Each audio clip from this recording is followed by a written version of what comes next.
Well, Aggrey, thank you so much for coming through today. Thank you.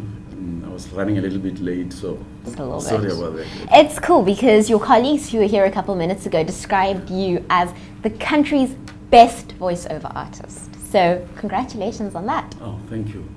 5 years of ZAR News, that's quite something. Mm-hmm. So 5 years, yeah. Speak to us about some of your favorite episodes.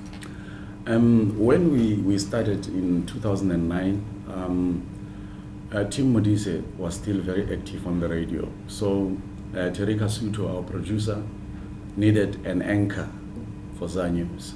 So he picked me to do a Tim's voice because our voices sound similar. They're more or less the same. You know, he's got a very low toned voice.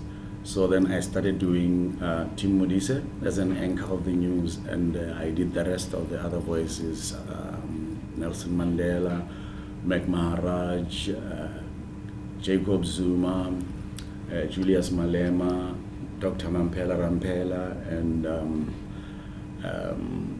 Zwelinzi Mavavi, Gwedeman Tashe, Winnie Madikizela Mandela, Robert Mugabe, and many others that are not even in the show. But how do you do it? Are you able just to pick up a voice and do it immediately? Well, others do give me a problem. They do give me a homework. You know, I need to listen to the voice properly. Like when I started doing Thabo Mbeki.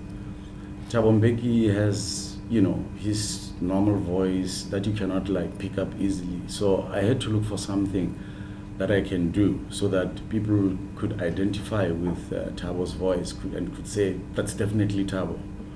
You know, so I remember I was doing his inauguration in Pretoria at the State Theatre, and he was sitting there next to his wife, Zanele Mbeki, and the former president of Mozambique, Joachim Chissano.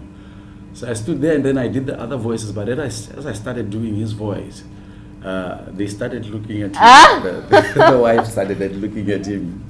Joachim Chissano also started looking at him, and then he was just sitting there. He was like nervous. He was like, what is the next thing that he's going to say about me? And he was just sitting there looking at me. And, you know, it was fun because everybody was like, they had the voice and they was laughing. It was just fun.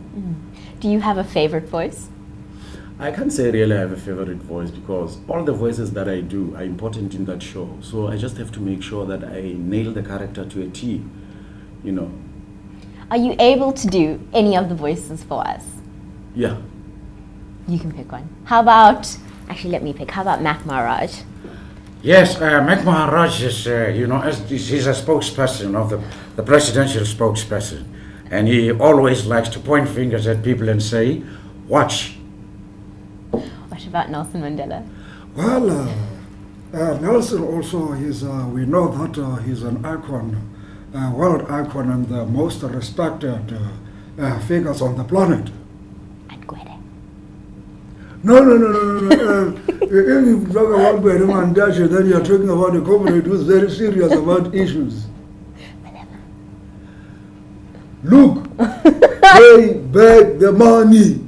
Pay back the money, Mr. President. Pay back the money. And you are very good at that. You are saying I must shut up. You are very good at that. Because you don't want to hear our opinions.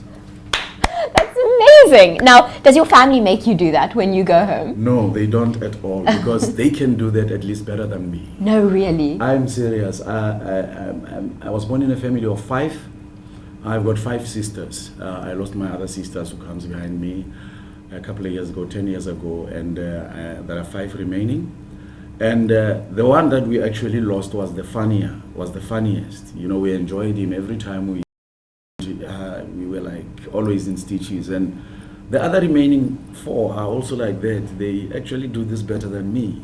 And they have their own professions. Most of them they work in the government. They are nurses, you know, they are teachers. So they don't see that as another plus in their, you know, in their careers, in their lives. Now, when you're not doing ZA News, ZAR News, what do you do? I do special functions. I do product launches, functions, you know, executive gala dinners, you know, and other voiceovers with other companies, adverts and so forth. So we're celebrating 5 years of this absolutely incredible production. What do you see happening for ZA News and for yourself in the next 5 years? Well, it's quite a challenge, you know. Productions like this rely solely on funding, you know, whether it's internally or externally. So we hope for the best because we've been running since 2009. We've been, you know, making ends meet. We've been struggling here and there, but things have been happening. Sometimes we would stay maybe for, say, 8 months before we could start another season.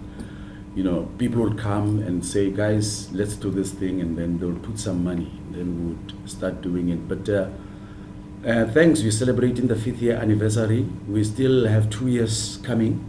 I'm very optimistic that the next 2 years definitely will, after the next 2 years, we'll get another, you know, funders, and people will be interested and say, okay, let this thing continue, because it's a good show. We've been winning awards. Since we started in 2009, we've been winning awards from different categories. We've been nominated in different categories: Best TV, Comedy, Best Script Writing, Best Directing, and we've been winning awards since then. So it's a good show. I think it's going to continue for quite a while. Well, congratulations on reaching this milestone, and we certainly wish you all the best in the future. Thank you very much. Thank you. Thank you. Thank you.